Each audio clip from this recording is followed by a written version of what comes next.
What is more dangerous than a zombie? A zombie with superpowers. Long before Marvel Zombies became an animated series, it was one of the strangest and most disturbing ideas ever published by Marvel Comics. An alternative universe where almost every major hero has been infected by a mysterious plague. They still have their powers, they still have their intelligence, they even remember the people they love, but all they can think about is eating. The Marvel Zombies universe first appeared in an Ultimate Fantastic Four story by Mark Millar and Greg Land. The concept was then expanded into its own 5-issue miniseries, written by Robert Kirkman, the co-creator of The Walking Dead, and illustrated by Sean Phillips. And this is definitely not a typical Marvel adventure. The story takes place after the heroes have already lost. Most of humanity is gone. The world belongs to the infected, and its former protectors now spend their time searching for the few remaining survivors. But the most interesting part of Marvel Zombies is not the gore, it is how the zombies behave. They are not mindless monsters.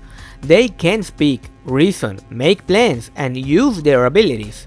When their hunger is satisfied, they sometimes regain enough clarity to understand the terrible things they have done. Spider-Man remembers eating the people closest to him.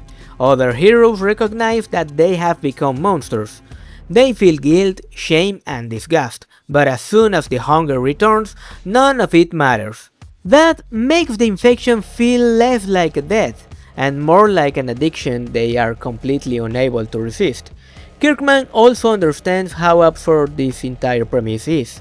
The comic is violent and frequently disturbing, but it has a dark sense of humor running through it. Seeing familiar Marvel icons argue about who gets to eat the last human is horrifying, ridiculous, and strangely entertaining at the same time. Sean Phillips is the perfect artist for that tone. His rogue, shadow-heavy artwork makes the world feel dirty and hopeless. He does not make the violence elegant or heroic. Every torn costume and decaying face reminds you that these creators used to be the people who saved the world.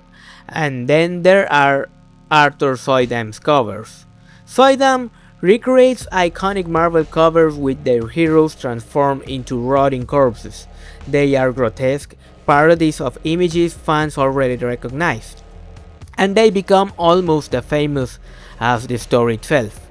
Marvel Zombies is not a deep examination of survival like The Walking Dead, and it is certainly not the best place to meet these characters for the first time, but it does take its ridiculous premise seriously enough to make it work.